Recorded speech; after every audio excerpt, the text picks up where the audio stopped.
Hi,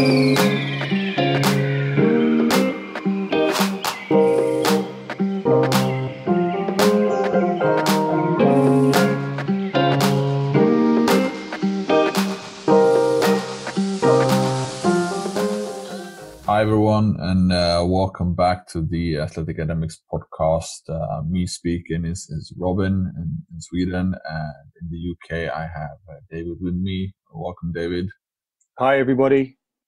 Today we have a special episode as we've scheduled a phone call all over the Atlantic to the US, where we are going to speak with Ian Stone, a Division One head coach coaching St. John's University in New York. And St. John's is the school where you coached at, David, right?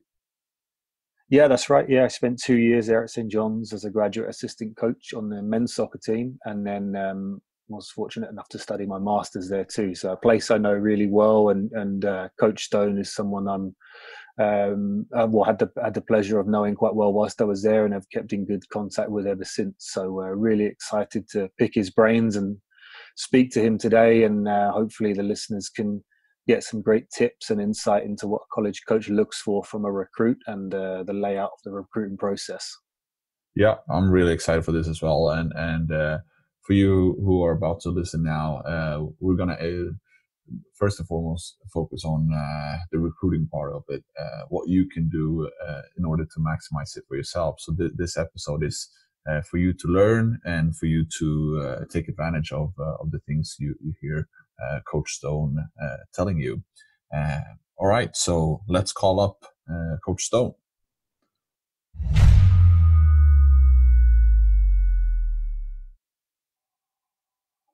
Okay, so on the line we have Ian Stone, head coach at St. John's Women's Soccer in New York. Hi, Ian.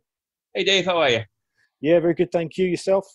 Yeah, excellent. I mean, considering the current situation, doing well, changing things in terms of the new normal, but no, thriving and surviving over here. That's good. Good to hear. And so just to sort of go over where you are for all the listeners. Obviously, St. John's is in Queens, in New York City. But you're sort of Long Island, just outside of Queens. Is that right? Yeah, I live in a town called Mineola, which is in Long Island. It's about 20-minute drive, well, depending upon the time of day, into Queens. Yeah. Awesome.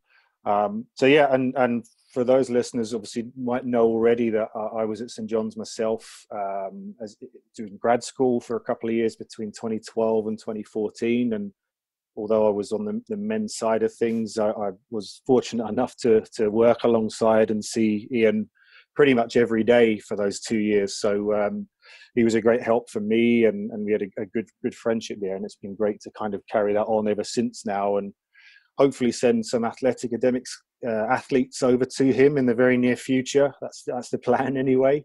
Yeah. So what we were going to talk to you today in a little bit about is really your philosophies as a coach, what you look for recruiting wise, right. And basically if you're able to kind of shed any light on tips or insights for potential players in future, athletes of all sports, that what they should look for from a coach, and vice versa. Absolutely, yeah. So just to give everyone a little bit of background on where you've come from, and the detectives listening will notice that you've got a British accent, although there's a few hints of American in there now, I think. So where did you kind of come from, and then how did you get to the States, and when was that, and a little bit about where you've been up to now? Okay. Well, grew up in Bristol. Very much a football. I mean, I'm going to keep going back between football and soccer here, because obviously, yeah. I said about the accent. My accent's somewhere at the moment in the middle of the Atlantic Ocean.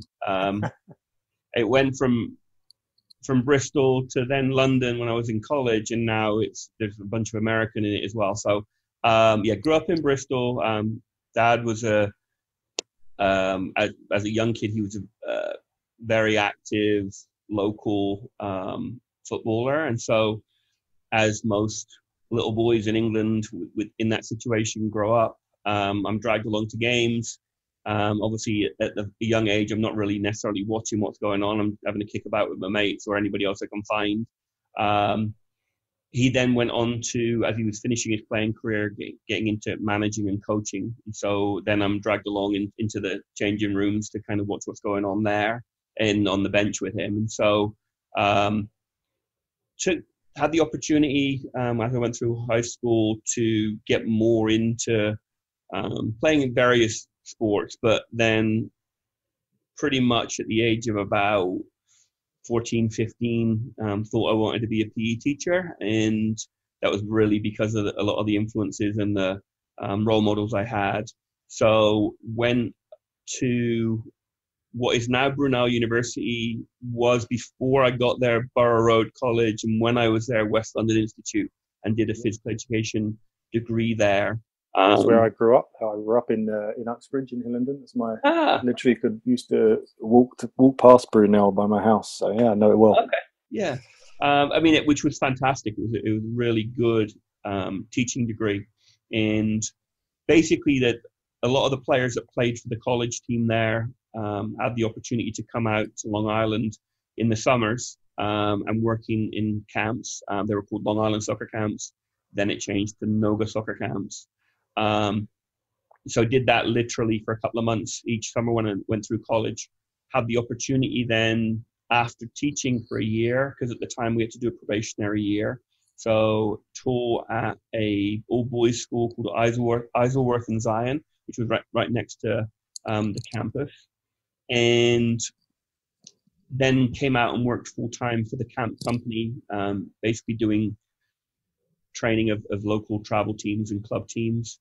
And then literally went club coaching to high school coaching, and then got the St. John's job, and I've been there for 26 years now. So definitely a lot of the influences are kind of rooted in growing up in England, and kind of almost living that European life of having football kind of in your face 24/7 and being able to kind of read about it and watch about it on the news, and literally get out and watch live games whenever I could. And so I think that definitely has left a lasting impression in terms of the way that I think of and coach soccer now. Right. I should probably have checked this before, Ian, but did you start at St. John's as an assistant, or did you become the head coach straight away? No, I became the head coach straight away, and it was interesting because at the time I just come from a high school team that had done pretty well. I was kind of building a little bit of reputation for the coaching I'd done locally, and at the time when I first took the job, the St. John's position was part-time with no paid assistants. And so kind of at the time, not many other people that were highly qualified wanted it, to be honest with you. But I just saw a whole world of potential. There were already some very good players playing there.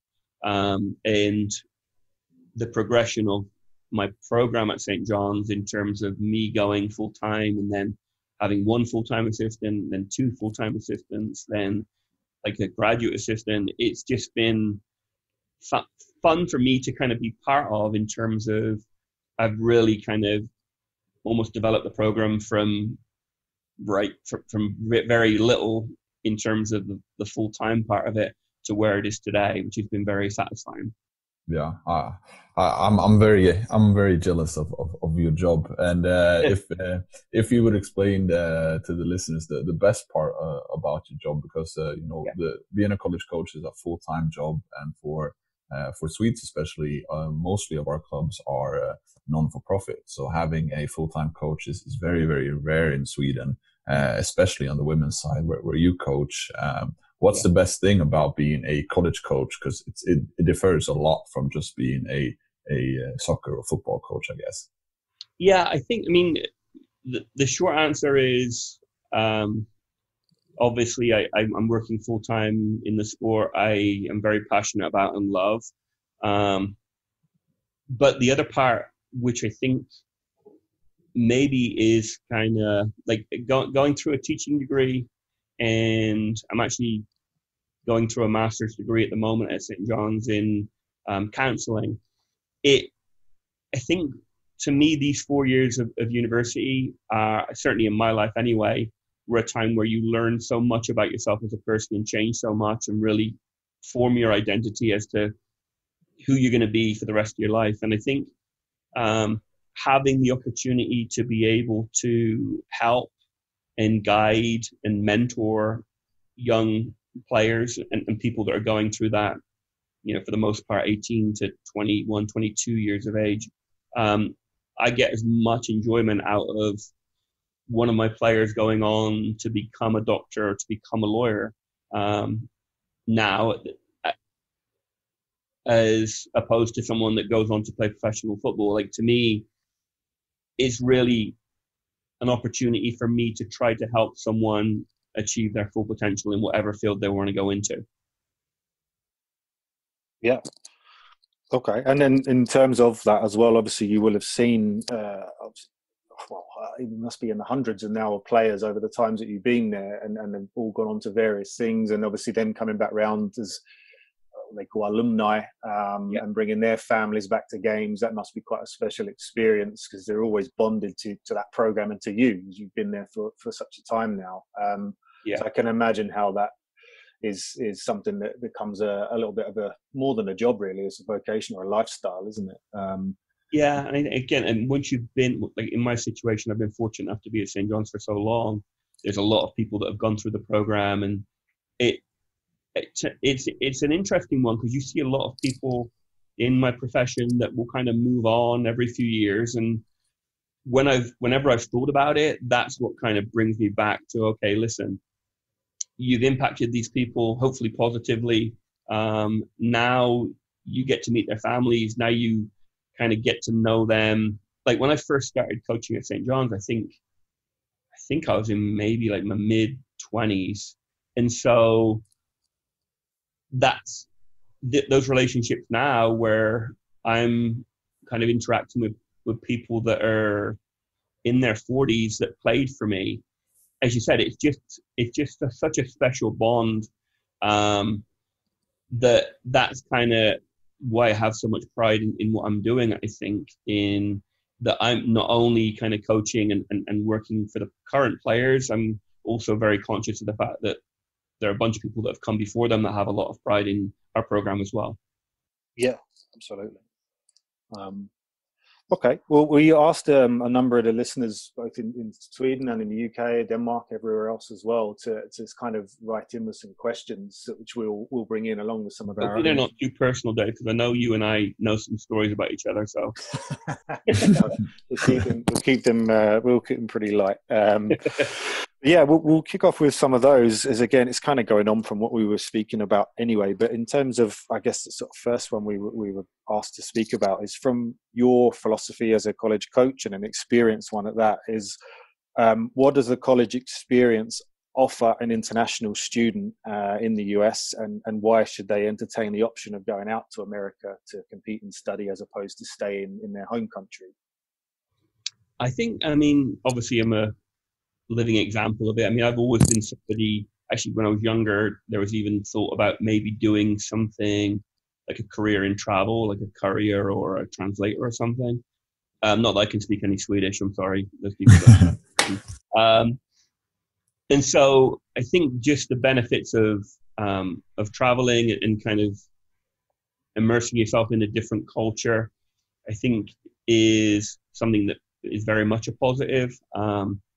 I think we're kind of almost the best of both worlds in New York, because it's so international and kind of metropolitan anyway, that whatever country you come from, you're going to find people in New York, in New York City, in Queens, that have come from that country originally, or have ancestors that have come from there. And so I almost think it's kind of almost like somewhat of a sheltered environment, where you can go through your 4 years, but at the same time learn about someone else's culture and the way they do things.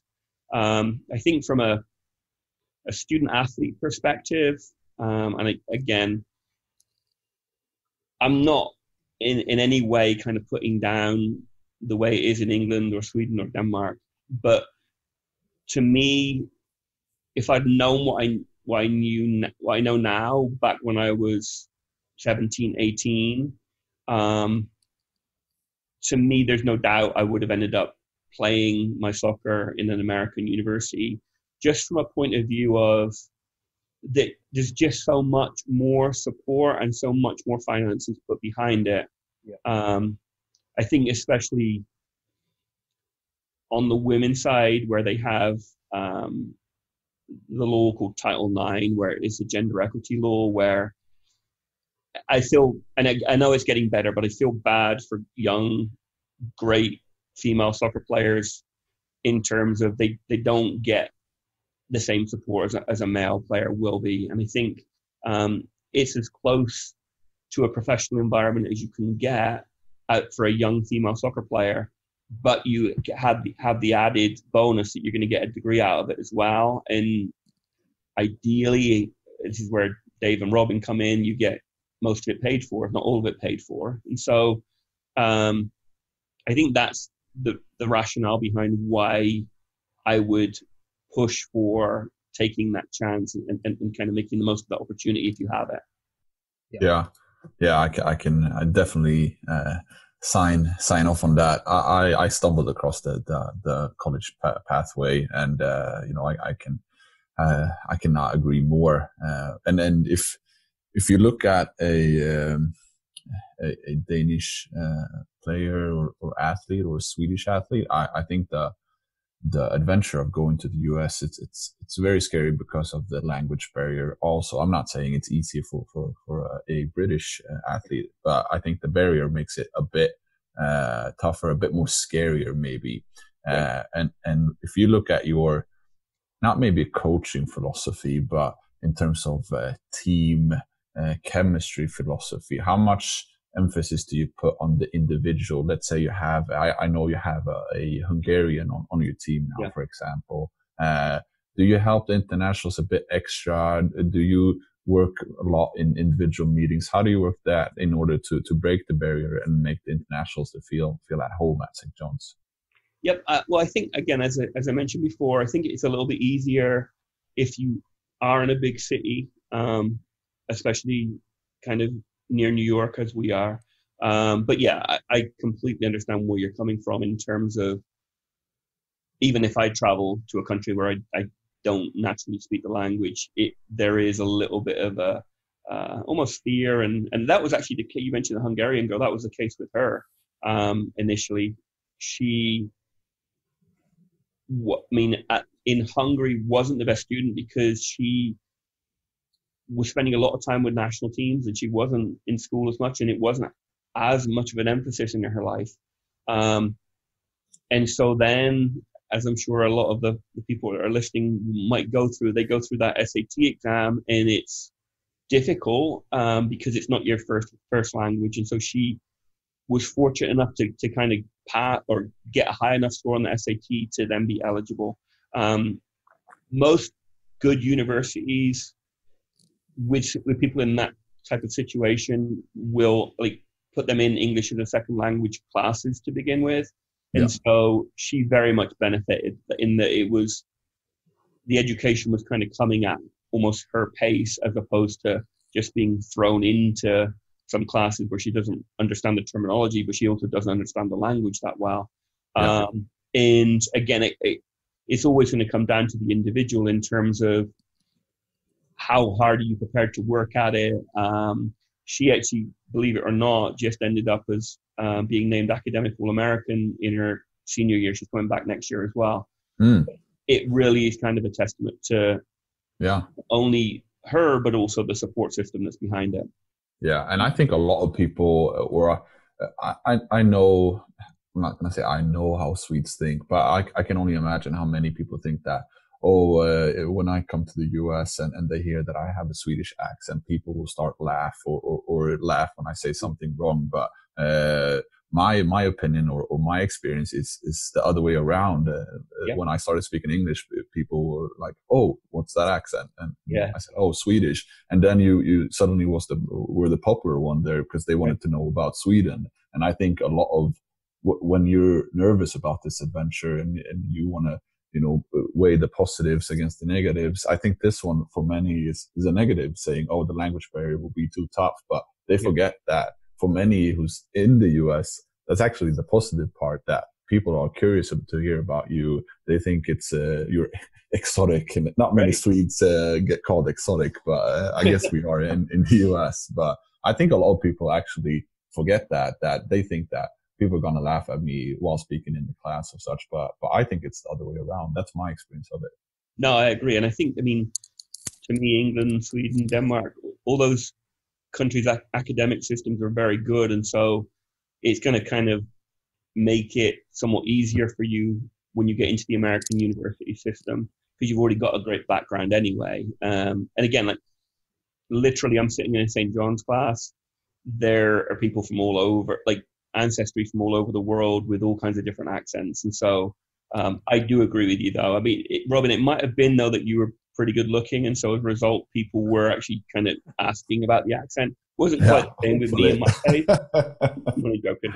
I heard no one asked David either, so it might be that. We don't need his ego inflating. The job we're not on camera too, because it would be the head would be not fitting in the screen right now. But no, I also just wanted to sort of touch on there as well. Obviously, from time at St. John's and knowing, being very close in the couple offices over, and in the men's soccer side, they put a lot of emphasis on the individual too. Lots of individualized meetings and small group meetings, that kind of thing, on not just their soccer development as an athlete, but academically and also personally. And I know that was huge for you and your staff when I was there, and I'm sure always has been. And on top of that, with you continue in your studies with counselling, it just obviously demonstrates even further, I think, how seriously you take that. But I think that's something that not many recruits or parents of recruits understand quite how sort of wholesome the whole experience is, or full. Right. The coaching role is not just standing out on a field with a stopwatch and a whistle. Right. You're a mentor, a teacher, a shoulder to cry on, a friend, all sorts of roles, aren't you? And do you feel that that's something that well, I guess I'll say, is that something that you put a lot of emphasis on? And I think it's already been answered, but how much individual attention does a player get? I think what I've found over the years is that it tends to vary a little bit based upon the college program you're looking at. And I think I'm very lucky in that the people that are above me in terms of my sport administrator, my athletic director, kind of value the philosophy I have. I think that depending upon the university, there are different pressures that kind of fall on a head coach, in that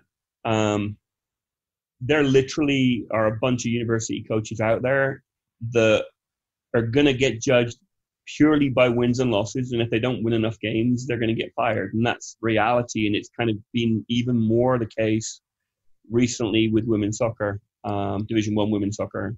And so I think that it's a really interesting balance in terms of I'm going to put enough pressure on myself in terms of my performance. I don't need that added pressure of having to win a certain number of games in a season, because I think that when I have felt that type of pressure, there's no doubt in my mind that that's kind of filtered down to the players there in terms of my reactions with them and the way that our team plays. So I think that's one part of it. The other part of it, to me, in terms of working with female athletes, is that individual relationship and that conversation is very, very important in terms of, and I think even more so as the generations have gone on, where a lot of the time, and I say this, I have 2 assistant coaches that actually played for me and have been through our program as well. And so that makes it a little bit easier because they know the way I want things done and they know the way that our program is run. But a lot of the time, just sitting down and having the conversation for 20, 30 minutes, I'm not even necessarily giving any answers. It's just the fact that the person I'm talking to is kind of feeling valued and she's getting some things off her chest, and maybe here and there we're kind of discussing some solutions.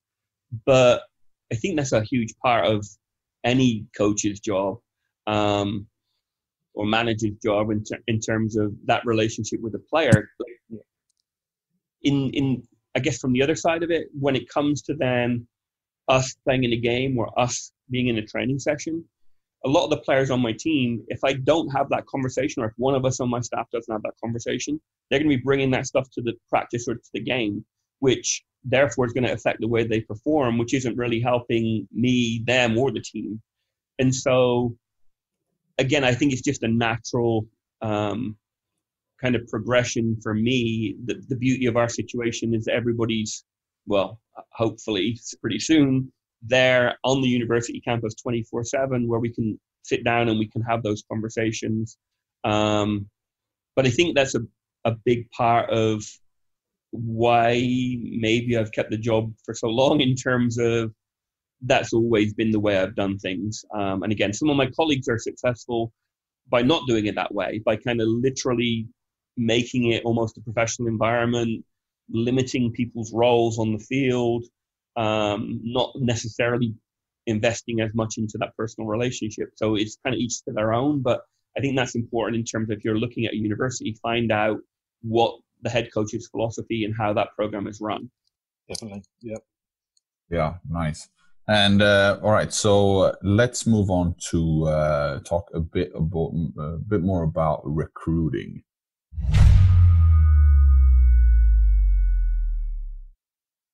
So when you recruit players, the college recruiting, in terms of, let's say you would run a club team, it's very, very different, as you can only have players for 4 years at a maximum, and you cannot pick and choose whoever you like, of course, because there's always competition. But when you recruit, do you have a certain system that you recruit them to, or do you try to recruit the best individual players, and then when you know what team you will have that season, will you adapt a system that will fit them all? Or how do you weigh your recruiting in terms of what players to bring in, if we look at solely them as athletes and not as persons? Yep.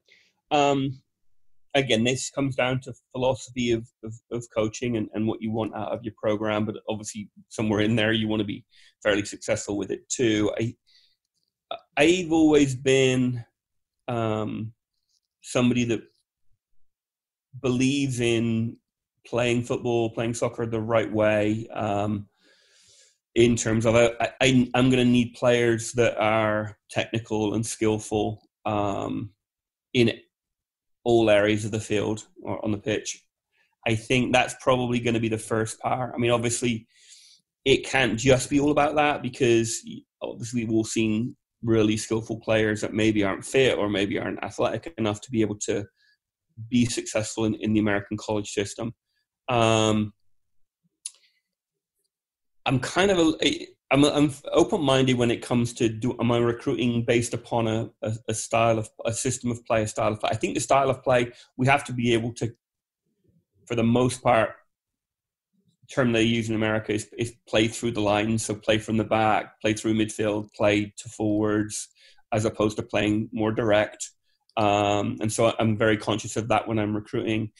But I also feel, and this may be kind of close to impossible, but I also feel that once I've got that group of players now in for preseason, then I'm almost going to adapt the style or the formation I'm going to use based upon what's most effective.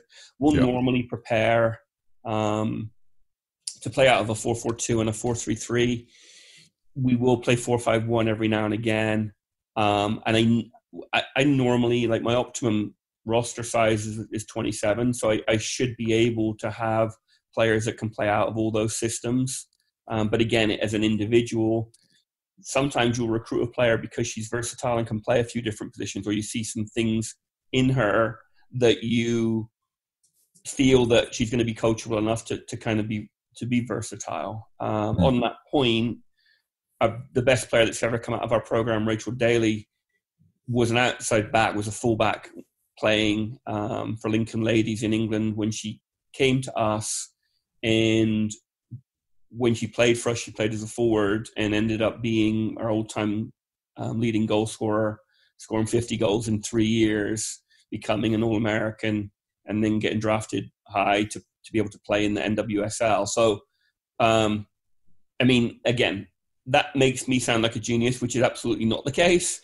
Rachel was the genius in this, but Again, it's a little bit of an example of, okay, well, you're going to choose your formation, your style of play, almost based upon the players that you have, because you almost want to accentuate the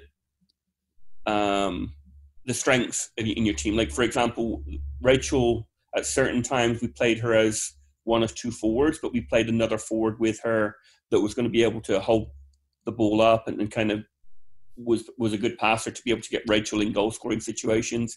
There are other times when we played a 4-3-3 where we wanted the wingers just to get themselves out of the way but provide good service, because Rachel's also very good in the air, a great volleyer as well, great finisher.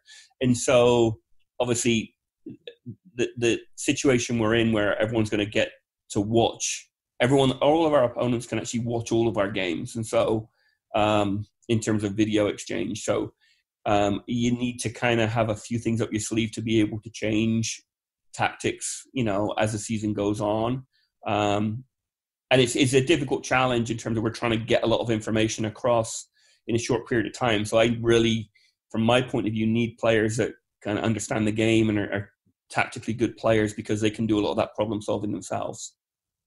Yeah, and obviously with the season being so compact, and you're playing, average of 2 games a week for, between late August and mid-November, sometimes later, when you can progress. It's suspensions, injuries, all sorts of things come into it, don't they, as well, where you're not blessed with a reserve squad of 20 others waiting to step into the wings. So like you say, you've got to be quite ready to adapt, and having players that are aware of that and able to do that is essential, isn't it? So right, and again, that speaks to the point of some of my colleagues that choose just to really simplify people's roles, and I understand that. Like, I'll give you an example. There was in my opinion, a pretty good English player that came and played over here. I watched one of their games and reached out to one of the assistant coaches, and I said to the assistant coach, you must, as a staff, have told that kid, as a holding midfielder, every time she got the ball, just to boo it forward and play first time, because that kid's a better player than she looked in that game. And sure enough, that was the case. That was the philosophy that program took in that game. They won the game, and it was a huge win, but I can't bring myself to do that. That's not me as a soccer coach. Yeah. Again, horses for courses, not saying one's right or one's wrong. I'm just kind of pointing out that there are differences in the way that people look at that next game, or even their coaching philosophy as a whole. Yeah. And would you say, Ian, as well, kind of, obviously women's soccer in the States is the mecca. They've been internationally speaking, their national team is dominated for decades, and it's we all know the sort of strengths that it offers. Over the last 10, 15 years, would you say that the sort of strength in competition across the board, obviously you're in NCAA Division 1 at St. John's with around 340 or so other programs, and there's other divisions as well, but in yours in particular, would you say the strength of competition has changed in somewhat your recruiting tactics or methodology, in that you need to recruit earlier, or it's more competitive, or has it kind of been that way all along? I think no, there's definitely a trend towards recruiting earlier. I actually think that's more driven by some of the bigger universities and their bigger budgets to be able to recruit all over the world.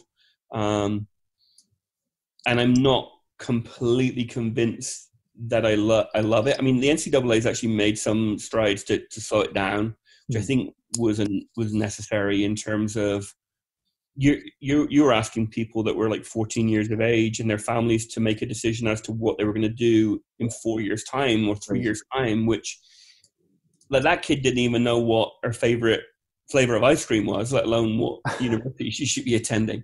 And so that, I think, makes it more difficult. I mean, I think in terms of the standard of play over here, I think it has got better because, as I said before, the youth system here, that people just have, I mean, this is going to sound like a stereotype, apologies for this, but they basically have more money, and so as a result, they can afford to pay for coaching and training more.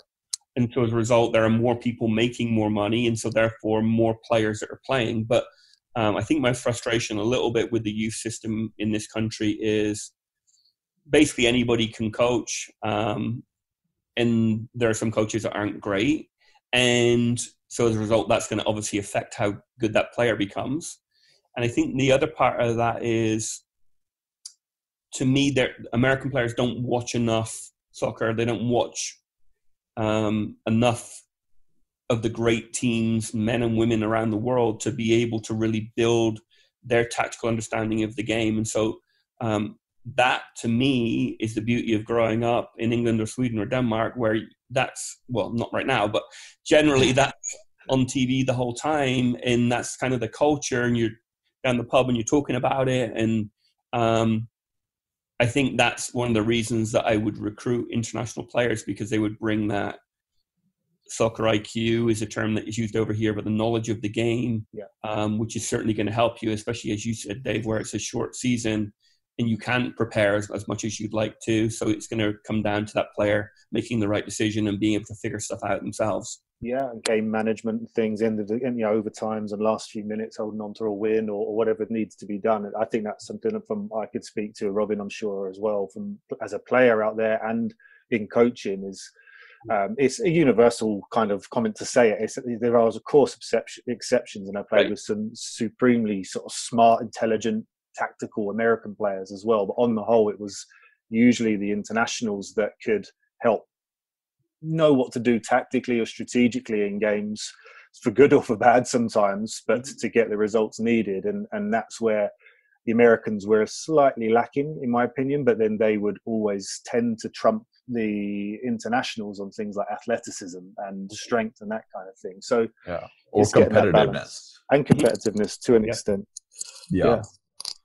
Because that's probably my experience, that we had plenty of skilled Swedes, and that's not me included in my team, but we tend to outplay many of the teams that we play, but we still lost because we started chilling after 65 minutes, because that's a bit of a Swedish attitude. But the Americans, they never give up, and the willingness to win that they learn from a very young age is something that I know that Swedes needs to learn, because that's a very, very different type of nature than we're used to. We're a bit more pat on the back and say you did a good job, but they're a bit more tough, a bit more competitive in the US, I'd say, actually. But that's just my own experience. I mean, to me, I was fortunate enough to actually watch one of my former players, Rachel, play in the last World Cup in France. Myself and my two assistants went over. Again, everything kind of came together. We actually got to watch her make her World Cup debut, got to talk to her and her family after the game. To me, that American team that won the World Cup probably wasn't the best team in that World Cup, but they certainly were the best psychologically and mentally. And when it came down to it, they were going to find a way. And I think you're right, Robin, that to me is one of the reasons, to be honest with you, why I made that move. Obviously, I'm talking about a lot of years ago, but I was going through college and I was, doing teaching practices, and I really wanted to get girls soccer going and women's soccer going, but it just wasn't supported and it wasn't going to happen back in those days. So I'm glad it's moved on a lot. But when I started working with American females, there were no barriers in their way. There was nothing, for the most part, when it came to, I can't do this. It was very much a can-do attitude, which I love, because now, all right, let me give them some technical ability. Let me give them some knowledge of the game. They're going to run through a wall for you, and they're going to find a way to win, which makes your job as a coach so much easier. Yeah. And shall we speak about the bronze game now, or is that another call in the World Cup? I don't know if I'm on that one, Robin. I'm just kidding. But looking at the recruiting and looking at its development, your assistant Amy was at our showcase in December. It was was great to meet her, and she was both in Sweden and in London. Yep. Do you attend more international showcases now than when you got started? And do you recruit international players without seeing them, or how's your philosophy there? Yeah, I mean, in an ideal world, I'd want to be as thorough as possible and get to as much as I can, and get to know the personalities of the players, and which obviously you can get more of that if you're live and you actually get to meet them as well, and to get to meet their parents. To be honest with you, the way things have gone, where the recruitings happened so much earlier, I have recruited some players off of video, which I'm not a huge fan of, but I had no choice in terms of I couldn't, like, maybe we were in the season and I couldn't get over to Europe to be able to watch a player. And so a decision had to be made pretty quickly. And so as a result, again, thanks to companies like yours now, it's so much more accessible that I can watch video and watch good video. I think, again, philosophically, my idea would be to try to actually get to watch the players live whenever possible. So I think that's, you can just pick up so much more. And sometimes you watch a video and you're not really sure of the level of the opposition. You're not really sure of the level of the game. And obviously, people are being very, very good at just producing highlight videos. And you'll look at a player and you think, okay, well, this kid's going to play for the national team. And then you actually kind of, in reality, get her and she's not quite the same. And so it's the lifeblood of any program, the recruiting side of it. So you have to try and get that bit right, because obviously you may not be in the job for as long as you'd like to if you don't get it right. Yeah. And you sort of touched on it there with regards to obviously one of the huge benefits in meeting in person is often that you can tie that in with getting an idea for their personality and also their parents and the family aspect of it too. And for you, again, this will be different from coach to coach, but how do you prefer to do things? Do you prefer, perhaps when you're having your initial chats or conversations with a potential player, do you bring the parents in from the get-go, or is it kind of very much that you want to figure out the individual a bit first before bringing the parents in? How do you prefer to go about that? I think for me, it depends a little bit on the individual that we're talking about, in terms of, I mean, certainly this happened more with American players than it did with European players. But when we were recruiting players that were 15 and maybe a 15-year-old that wasn't the most mature, then a lot of that conversation had to go through the parents, because the player wasn't really ready to be able to, have those interactions. And again, that's a stereotype, because that's not always been the case. Parents have to be involved in it, I think, especially when it comes to international players, because maybe there's some funding that needs to happen. Maybe there's some help along the way in terms of, getting student visas. I think as the recruiting process goes on, to me, I would like it to be more about me and my coaching staff and our relationship with that individual player. Because again, I want to know what makes that player tick. What type of a person is she? Is she going to buy into not just the way that we want to coach her, but our philosophy in terms of, like, we have a kind of mantra, if you like, about how you do anything is how you do everything. I mean, the academic piece is really important. How you get on with your teammates is really important. Are you doing things that are positive for our university? So I need to know as much as I possibly can about that person. And again, you can do that in many different ways. I think, unfortunately or fortunately, nature of the beast, social media is going to tell you a lot about that person as well. Yeah. So I'm always going to do that research to try and find out, okay, well, is this the person that I want in my program? Is this the person I'm going to give a full scholarship to and bring to New York City, or is she not the right person for me? Yeah, and that's a great point. I've only done this for 4 years. That's only if we compare to your 20 plus years at St. John's. But even during these 4 years, it has changed a lot, and I tend to talk about it more than I did before that. Think of who you are in your social media. I always send an an article to kids that I've written myself of how your social media can show who you are and could help you, and also ruin it for you if you don't think about what you do there. So that's something to really think of, actually, because that's a great point. Do you because you talked a lot about the person and the team chemistry and all. Do you sometimes get the players involved to be on a call with a player to see what they think, or do you ever involve the captains or such? Yeah, definitely. I mean, obviously, ideally, that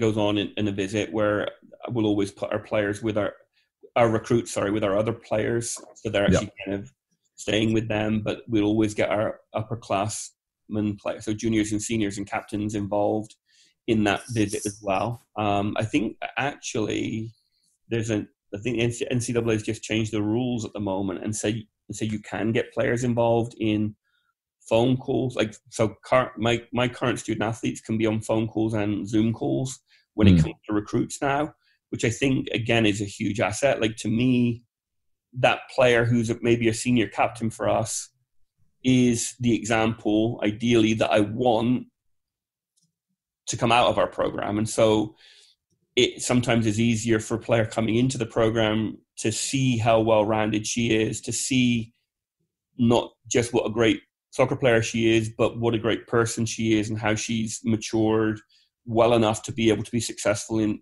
the rest of her life. And so, I think that's a really important part of it, because as you know, like, now you're talking about not just playing for a club team where you maybe see each other 2 or 3 times a week. You're actually living with the people you're playing with, which is a whole different ball game. And so I need to make sure that I'm trying to do everything I possibly can to make sure that person is going to be successful and going to make my team successful. Yeah. And has there ever been a time where you've had a student on a visit where the players that she stays at says, after the visit that this and this happened, and that made you move on to another athlete? Yeah, numerous occasions that's the case. And again, I'm really fortunate in that my 2 assistant coaches have kind of been through it all. And so there are occasions when I'm saying, all right, I really like this player, we should recruit her. And they're telling me, no, we should not, because she doesn't fit with what we're trying to do. She might be a good player, but she's not a good person. She's not into the philosophies that we have going on behind our program. So don't recruit her. So that, to me, is literally a whole team decision, in turn, not all the time, obviously, but our players, our student athletes that are on the team are important with that, as are my assistant coaches with that.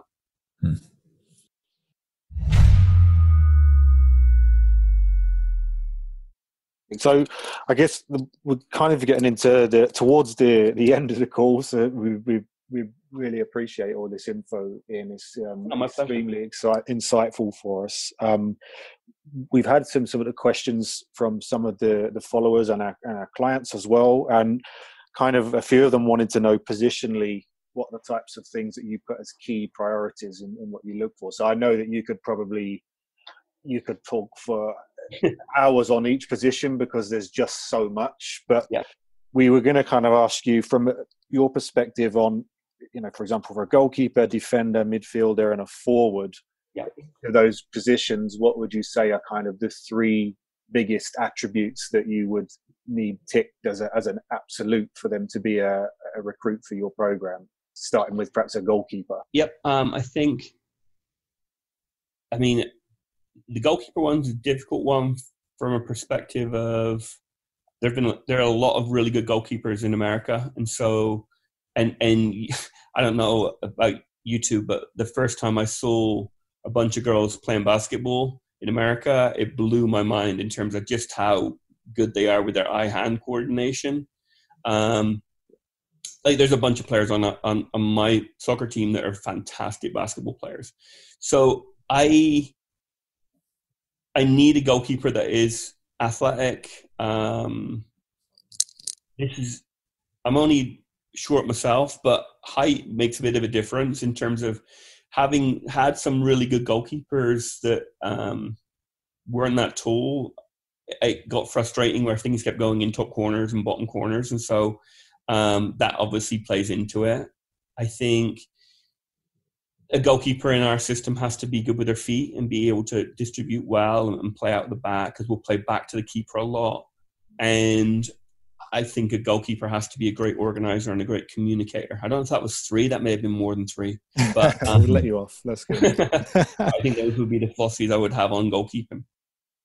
Okay, cool. And then obviously I was going to say for a defender, but then, you can't come back to me and say that you wanted to turn into a 50-goal forward that goes and plays for England. So what usually would you look for with a defender? What I found over the years is the defensive mentality, you don't find it as often anymore in terms of just a real tenacity and toughness, and kind of that kind of instinct where you're going to do anything you possibly can to block a shot. That, for some reason, has gone lacking, certainly more so, I think, in America. And so that's something I need, because it can't be one of those situations where you're kind of being casual in recovering, not being prepared to throw yourself at a ball to block a shot, not being brave enough to challenge for a header in our penalty area. And obviously there's some technical parts of that. I want my defenders to be able to play as well, and to get forward and to make good decisions on the ball. But I think that's the main thing. And it's almost kind of an innate thing that it's very difficult to coach.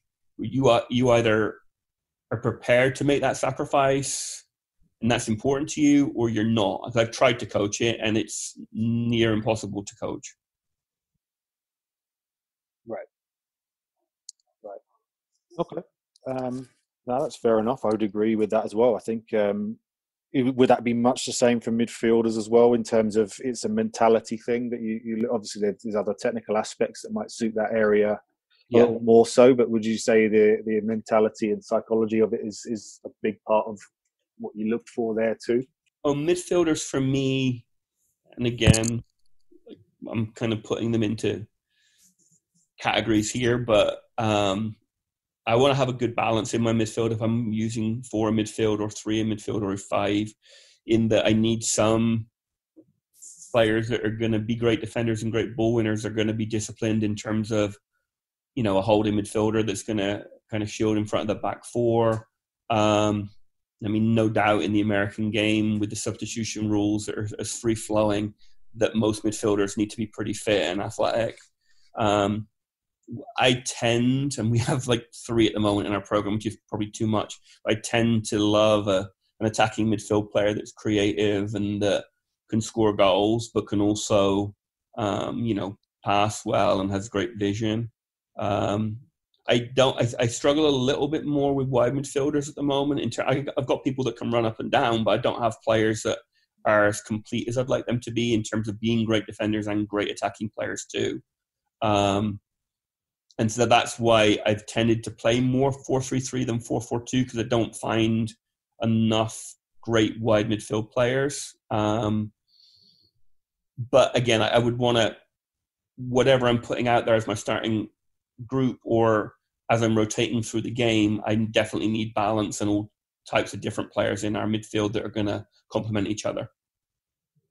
Yeah, okay. Fair enough. We're working on the wide players for you. We should hopefully have some options coming forward very soon. But yeah. I guess, yeah. And then just lastly, forwards. And of course, the obvious answer will be, someone that can bag goals and score. That's what everyone wants and is understandable. But is there any other particular aspects of a forward attacking type player that you'd look for? I think what's beginning to be a little bit more of an issue recently, as we've talked about in terms of, the team chemistry and being a team player, is I find a lot of players in those positions at the moment end up almost being too selfish, and it's almost too much about them scoring goals, which obviously, as you know, playing at a high level, it's not going to work that way. We've had players that have been tremendously successful and scored a lot of goals at lower levels, and then they've come to our program and tried to do it the same way. And when you're playing against a good organized back four, then you can't do it individually. It needs then to be, combining with other forwards and midfield players. It needs to be making unselfish runs to create space. It needs to be taking a little bit of coachability in terms of, okay, in certain situations, you need to make that run to the near post. Whether you get the ball or not, you may well be making that run to kind of distract the goalkeeper, to draw defenders with you. We may serve to the far post. But I think that's kind of more the way it's going for me in forwards. Obviously, yeah, someone needs to score goals, and that's important. But I think there's more different kind of aspects that are coming into forward play recently, I find, than in the past, in that you can't have too many of those players that are all about themselves, because that's not going to work well from a team chemistry point of view. And so I think I'm kind of feeling that. I also feel that you need forwards that are good with their back to goal, which we don't. It's not as easy to find. I can find forwards that are going to, run in straight lines and get balls over the top, and even nowadays pretty good technical players that are going to be able to take defenders on. But I do need people that are going to be good with their back to goal and hold balls up as well. And so, again, as we talked about with midfield, there needs to be balance within those forward players. Okay. Yeah, nice. And we're gonna summarize it up here. So, but I have a question that I think is interesting. No one has asked it actually, but you spoke a bit about the things that you do not want from a recruit, but we spoke a lot about them as a person, that there was some traits that you do not want them to have. But if we look at solely video, which is the first thing that you get from an international that catch your interest, what in a video is first and foremost irrelevant for you to watch? What is it in a video that the players can remove that you do not want to see? For example, do you want to see them? I know many of the times we ask them to please not have practice video, maybe not have them juggling, as we think it's irrelevant. Are there any of the game action things that you think are irrelevant? What should they think of? What do you want to see in a recruiting video, and what do you not want to see? I know it's a position based, but if you do it in a general sense. I mean, the thing that to me makes it more difficult, and I don't know if this is even possible for the recruit to control this, but it's a little bit irrelevant if I'm watching a performance where there's a really good player, but she's playing against very poor opposition that are nowhere near the level that my team is at. It's almost like it doesn't make any difference that player is really good, because you have to kind of discount it because she's not faced with any competition that's going to be realistic. Yeah. Yeah, I would agree with you when it comes to it's an interesting one, because in this current situation, I've been watching, like looking at a lot of social media stuff, and I've actually picked up a couple of recruits just based upon seeing their technical work, in terms of work with cones and footwork stuff and finishing stuff, but that obviously wouldn't be in an ideal world as effective as watching a high level game and then that person, for example, scoring goals in that high level. And again, I think certainly top Division 1 programs are going to do their homework and do their research. And so I know it's tempting for recruits to send videos of them kind of dominating at a low level, but we're going to follow up and kind of find out what that competition level is. Yeah. And so as a result, I think that would be the thing that would almost be more irrelevant than, you should definitely limit things like juggling by yourself, because if you can't do that at this level, then there's going to be a struggle anyway. We would take for granted and assume that you could juggle a little bit. Yeah.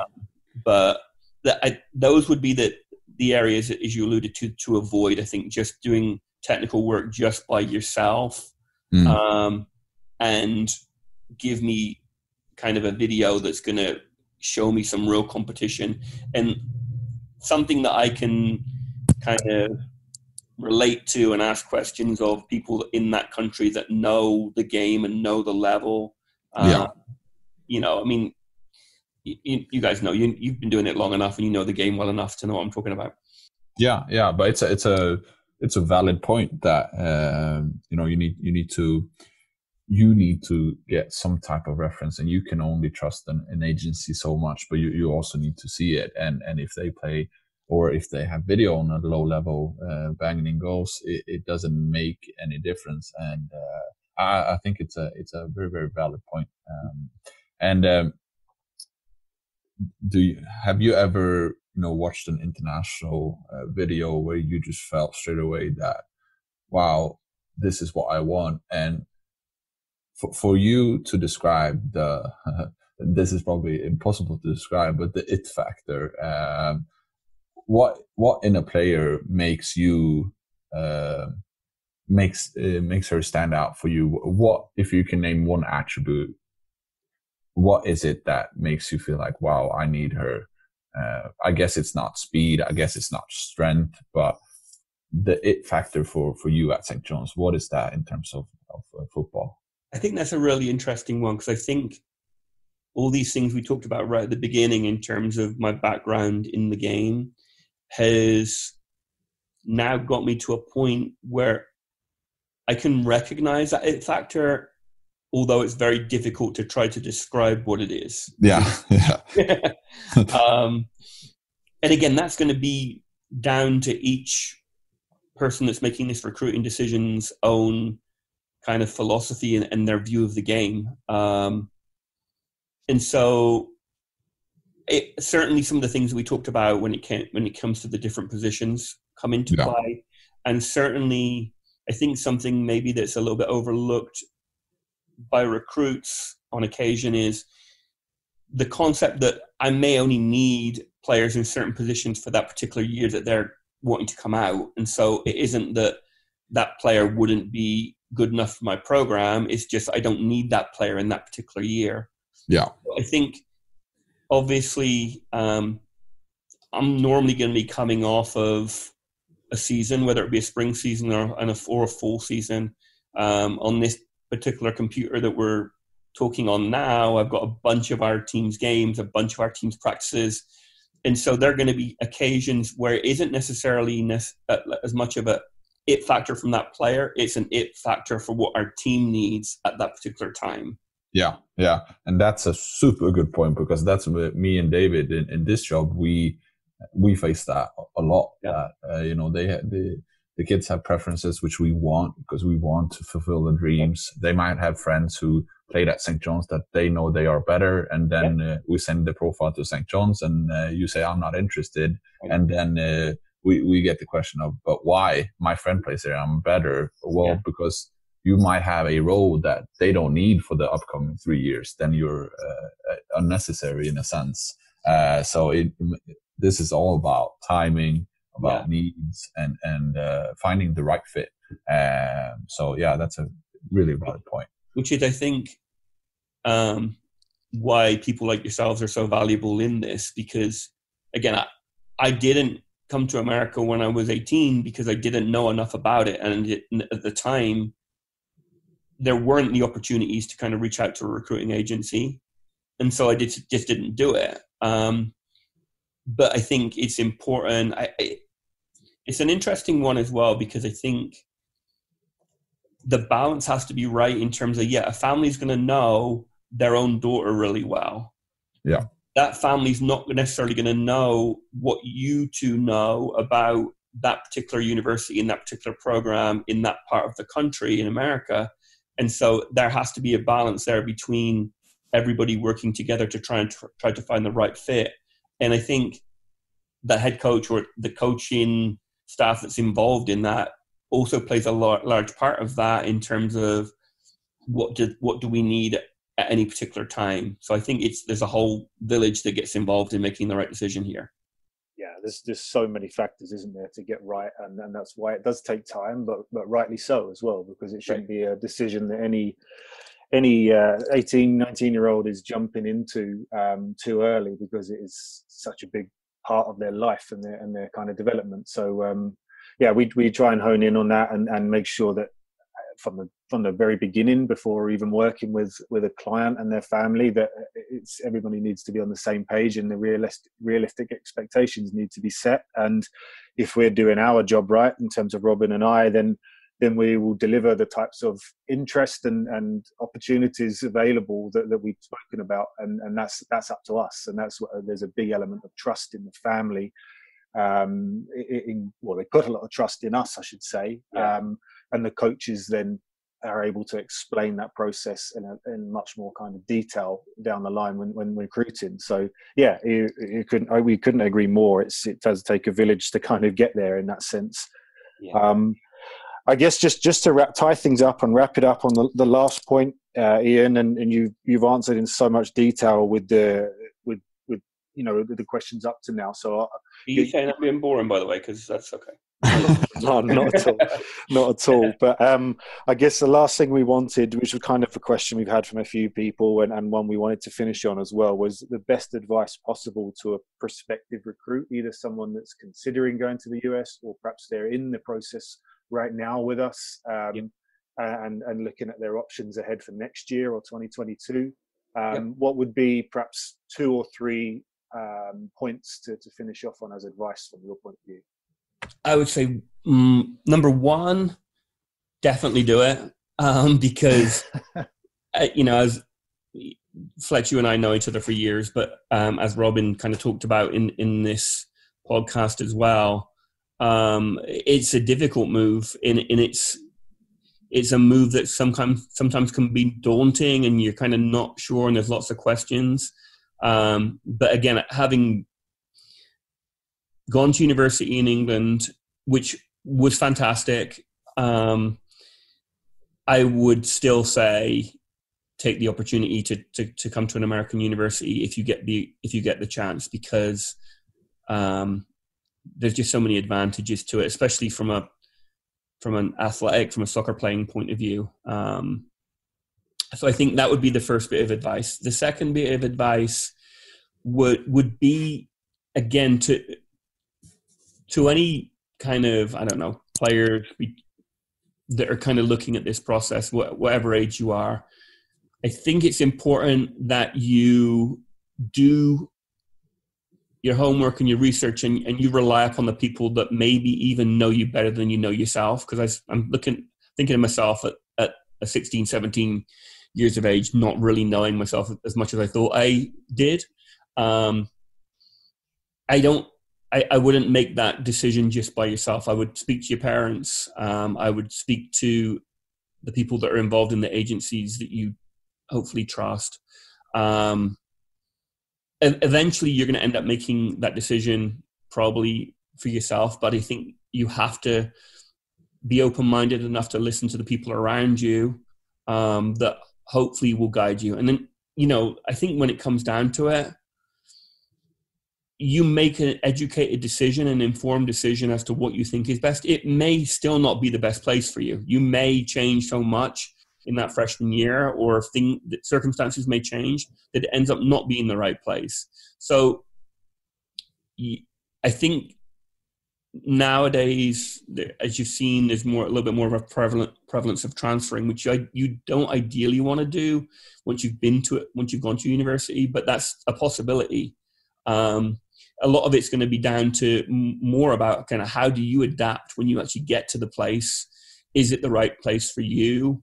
Now you're actually living there all the time. And being, I think, able to adjust yourself and not necessarily be kind of stubborn in thinking that your way is the only way and the right way, because you're going to find there's a lot of things that are different in America than you would do at home. It doesn't necessarily mean it's wrong. It means it's different, and you have to be able to kind of roll with the punches and get on with it and still be successful, which I think in any good program, there's going to be enough support systems and services in place where you're going to get there, even if it isn't happening straight away. Yeah. Okay. Well, that's brilliant.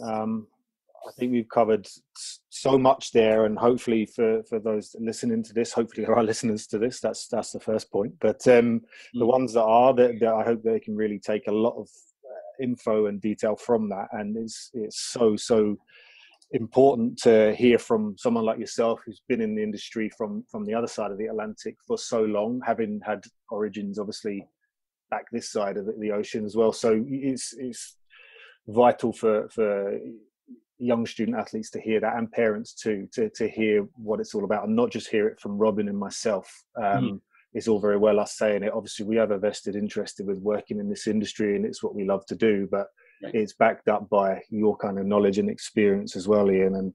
And it's also insightful for us. We love speaking to coaches, and we obviously know you very, very well, and got huge admiration and trust for you and your program. So, yeah, we really, really, really appreciate your time that you've given up today to speak with us. My pleasure. And yeah, and it's hopefully something we can talk to you again soon about. But thank you. Oh, absolutely. It's been great talking to both of you. Yeah, and look forward to kind of this association moving forward in the future.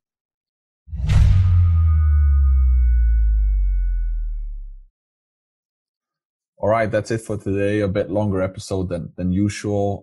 Thank you to Ian Stone, the head coach at St. John's University, for taking the time and educating us in how the recruiting works for a D1 soccer coach. This will be uploaded, of course, on Spotify since you're listening to it. And if you like the show, subscribe to it so you don't miss the next episodes. Share it with friends, share it with parents, and get back to us if you have any ideas on new programs and all. And yeah, stay in touch, and thanks for listening. Thanks, guys.